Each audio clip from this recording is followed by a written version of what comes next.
မင်္ဂလာပါမိတ်ဆွေအခုဒီဗီဒီယိုလေးကိုနားထောင်နေတဲ့အချိန်မှာတင်ဘဲနေရာမှာရောက်နေပါသလဲအလုပ်တွေပင်မလို့အိမ်ကပြန်လမ်းပေါ်မှာလားဒါမှမဟုတ်တနေ့တာကိစ္စတွေပြီးဆုံးလို့အဲ့ရပေါ်မှာအနားယူနေတဲ့အချိန်လေးလားဘယ်နေရာမှာပဲရောက်နေပါစေအခုအချိန်လေးကစပြီးတင်ပကုံးပေါ်ကလေးလံနေတဲ့တာဝန်တွေစိတ်ညစ်စရာတွေကိုခဏလောက်အောက်ချထားလိုက်ပါတင်ရဲ့အသက်ရှူတန်းကိုဖြည်းဖြည်းမှန်မှန်လေးရှူသွင်းရှူထုတ်လုပ်ကြည့်လိုက်ပါဟုတ်ပါပြီအခုဆိုရင်တင်စိတ်လေးနည်းနည်းပေါ်ပါသွားပြီလို့ထင်ပါတယ်လောကကြီးမှာလူတိုင်းကကံကောင်းခြင်းကြပါတယ်ဒါပေမဲ့ကျွန်တော်တို့တွေဟာငါဘယ်လို့ဒီလောက်ကံဆိုးနေရတာလဲဆိုတဲ့မေခွန်းကိုပဲထက်ခါမင်းရင်ကိုလှောင်ကျွိတ်နေပိတ်လောင်ထားတတ်ကြပါတယ်ကံကောင်းခြင်းဆိုတာရုတ်တရက်မိုးပေါ်ကကျလာတဲ့အရာမျိုးမဟုတ်ပါဘူးဆောင်းတွဲမှာတစ်ပင်တွေရွက်ကြွေပြီးຫນွေဦးရောက်တဲ့အခါအစိမ်းရောင်တိရွက်တစ်လေးတွေတဖြည်းဖြည်းချင်းအညောက်ပေါက်လာသလိုမျိုးကံကောင်းခြင်းဆိုတာလေကျွန်တော်တို့ရဲ့နေ့စဉ်စိတ်နေစိတ်ထားလေးတွေကနေတဖြည်းဖြည်းချင်းအညောက်ပေါက်လာရတာပါဒီနေ့မှာတော့တင့်ဘဝရဲ့အခက်ခဲတွေကိုကြော်ဖြတ်ပြီးကံကောင်းခြင်းတွေစီကိုလမ်းပြပေးမယ်အချက်10ချက်ကိုမျှဝေပေးသွားပါမယ်အဆုံးထိနားဆင်ပေးဖို့ဖိတ်ခေါ်ခြင်းပါတယ်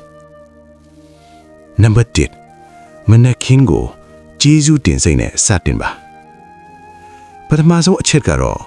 မနက်ခင်းကိုကျေးဇူးတင်စိတ်နဲ့စတင်ခြင်းပဲဖြစ်ပါတယ်ကျွန်တော်တို့တို့များများဟာမနက်အိပ်ရာကနိုးတာနဲ့ဖုံးကိုအရင်ကြည့်ကြတယ်သူများတွေဘာလုပ်နေလဲကြည့်ကြတယ်ပြီးတာနဲ့ဟိုးဒီနေ့လည်းအလုပ်သွားရအောင်မဲဆိုတဲ့ညီးသွားတဲ့နဲ့နေ့တစ်နေ့ကိုစတင်တတ်ကြတယ်တကယ်တော့အဲ့ဒီညီးသွားတာဟာအဲ့ဒီနေ့ရဲ့ကံကောင်းခြင်းတွေကိုတကားပိတ်လိုက်တာပါပဲဒီနေရာမှာဖုံးတို့ကြီးတစ်ပါးရဲ့ပုံပြင်လေးတစ်မှုကိုပြောပြချင်ပါတယ်တခါတုန်းကရွာမှာအလွန်ဆင်းရဲတဲ့လူငယ်တယောက်ရှိတယ်သူကနေတိုင်းငါမှဘာပတ်စံမှမရှိဘူးငါကန်ဆိုးလိုက်တာဆိုပြီးအမြဲညီးသွားနေတတ်တယ်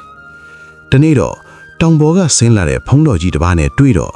သူ့ရဲ့ဆင်းရဲဒုက္ခတွေကိုပြောပြပြီးငိုပါတော့တယ်အဲ့ဒီအခါဖုံးတော်ကြီးကပြုံးပြီးမင်းမ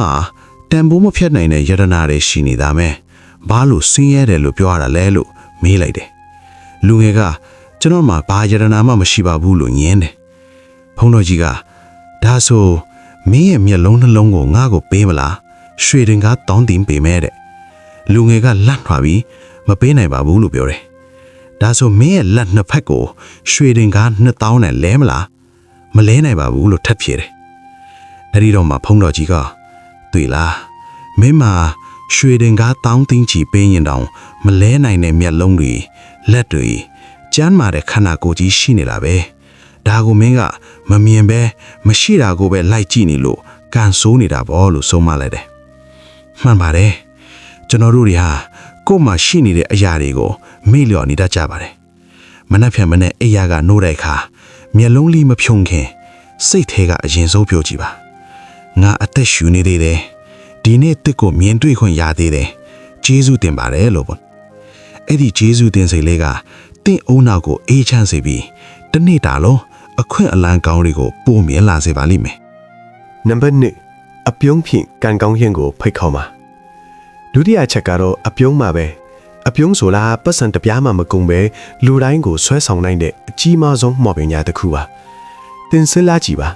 ဆိုင်တဆိုင်ကိုဝင်သွားတဲ့အခါမျက်နှာကြီးစူပုတ်ပြီးရောင်းနေကြသူစီကဝဲခြင်းမလားအပြုံးလေးနဲ့စီးကြိုနေကြသူစီကဝဲခြင်းမလားအဖေကရှင်းပါတယ်လောကကြီးကလည်းအဲ့ဒီလိုပါပဲကံကောင်းခြင်းဆိုတာအမြဲတမ်းမျက်နှာပုတ်နေတဲ့သူအမြဲတမ်းဒေါသထွက်နေတဲ့သူစီကိုဘယ်တော့မှလာလိမ့်မရှိပါဘူးတခါကကုမ္ပဏီတစ်ခုမှာအလုပ်လုပ်နေတဲ့ဝန်ထမ်းတစ်ယောက်ရှိတယ်သူကအလုပ်တော့အရန်ကြိုးစားပေမဲ့အမြဲတမ်းမျက်နှာတီးတီးကြီးနဲ့နေတတ်တယ်တနေ့တော့သူ့ကိုယာဒူးတိုးပေးဖို့စီးရင်တဲ့ပါလာပေမဲ့အထက်လူကြီးကသူ့အစာအမြဲတမ်းပြုံးရွှင်ပြီးလူတိုင်းကိုကူညီတတ်တဲ့နောက်ဝန်ထမ်းတစ်ယောက်ကိုရွေးချယ်လိုက်တယ်ဘာဖြစ်လို့လဲဆိုတော့ခေါင်းဆောင်တယောက်ဖြစ်လာရင်လူတွေနဲ့ဆက်ဆံတဲ့အခါအေးချမ်းတဲ့အငွေအသက်ပေးနိုင်ဖို့ကအရေးကြီးလိုပါမယ်အဲ့ဒီဝန်ထမ်းဟာသူ့ရဲ့တီလုံးနေမျက်နှာထားကြောင့်လက်တင်လက်ထိုက်တဲ့ကံကောင်းခြင်းကိုလက်လွတ်လိုက်ရတာပါခက်ခဲတဲ့အချိန်မှာပြုံးဖို့ဆိုတာမလွယ်ဘူးဆိုတာသိပါတယ်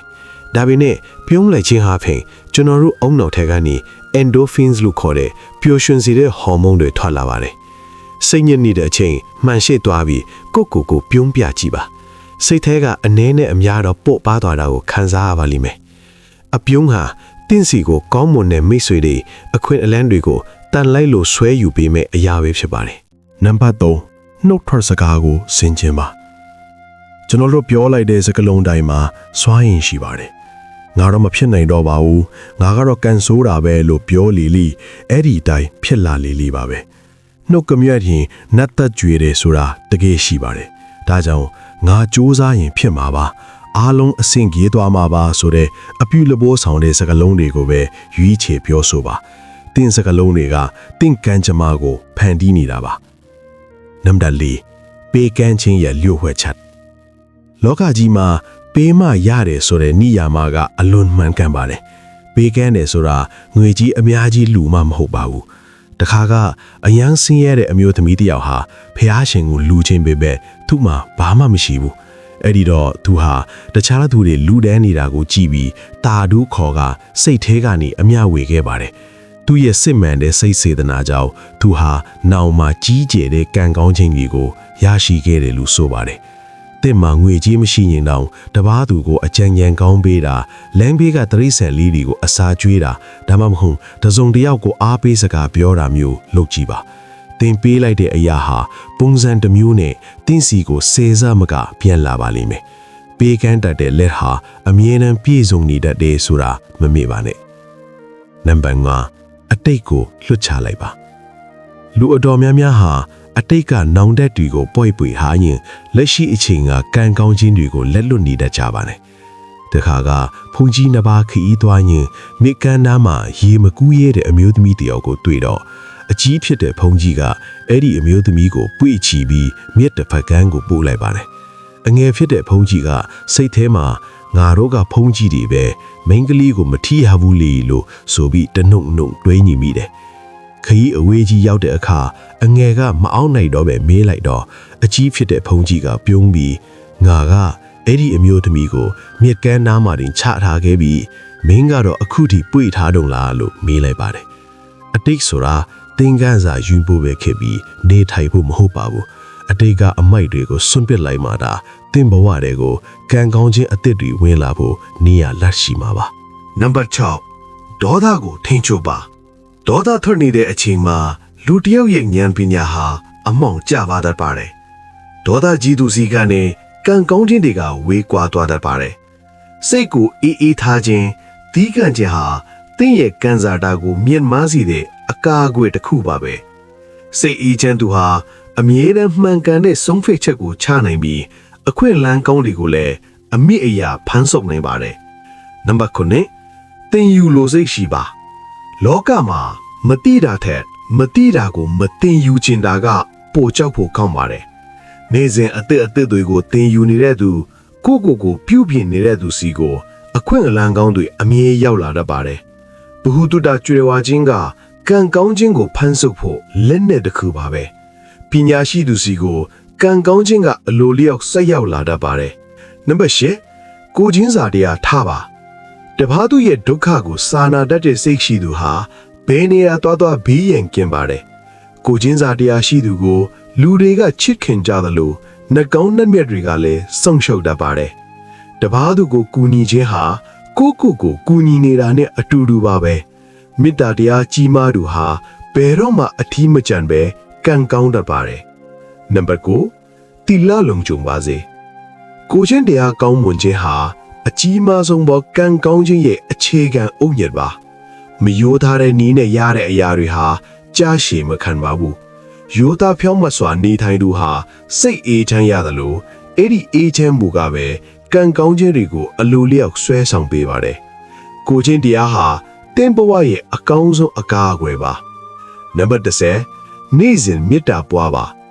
ကိုရောတပားသူကိုပါမေတ္တာပူတာခြင်းဟာတင်းလျက်ဘဝဝင်ခြင်းကိုအေးချမ်းစေပါတယ်မေတ္တာရဲ့စွမ်းအားဟာအတားအဆီးတွေကိုဖယ်ရှားပေးနိုင်ပါတယ်ညအိယာဝန်တိုင်းအားလုံးကိုယ်စိတ်နှဖျားအေးချမ်းကြပါစေလို့မေတ္တာပူတာပြီးအိပ်ဆက်တာဟာကံကောင်းခြင်းတွေနဲ့နိုးထလာဖို့အကောင်းဆုံးနည်းလမ်းပါပဲ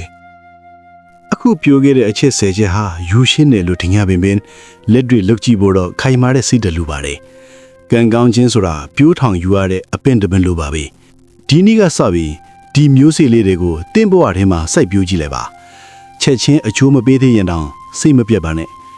မကြခင်မှာပဲတင့်ဘဝတွေကိုမမျော်လင့်ထားတဲ့သတင်းကောင်းတွေမမျော်လင့်ထားတဲ့လူကောင်းတွေရောက်ရှိလာတာကိုတင်အံ့ဩဖွယ်တွေ့မြင်ရပါလိမ့်မယ်ဘဝဆိုတာကိုယ်တိုင်ဖန်တီးယူရတဲ့အမှုပညာတစ်ခုပါတင်ရဲ့ကံကောင်းခြင်းတွေကိုဒီနေ့ကစပြီးကိုယ်တိုင်ပဲတည်ဆောက်လိုက်ပါနားဆင်ပေးခဲ့တဲ့အတွက်ကျေးဇူးတင်ပါတယ်အားလုံးပဲကိုယ်စိတ်နှဖျားအေးချမ်းပြီးကံကောင်းခြင်းများစွာကိုပိုင်ဆိုင်နိုင်ကြပါစေနောက်ထပ်စိတ်ခွန်အားဖြည့်စရာဗီဒီယိုတွေကြည့်နိုင်ဖို့ကျွန်တော်တို့ရဲ့ channel ကို subscribe လုပ်ထားဖို့လည်းမမေ့နဲ့ဦးနော်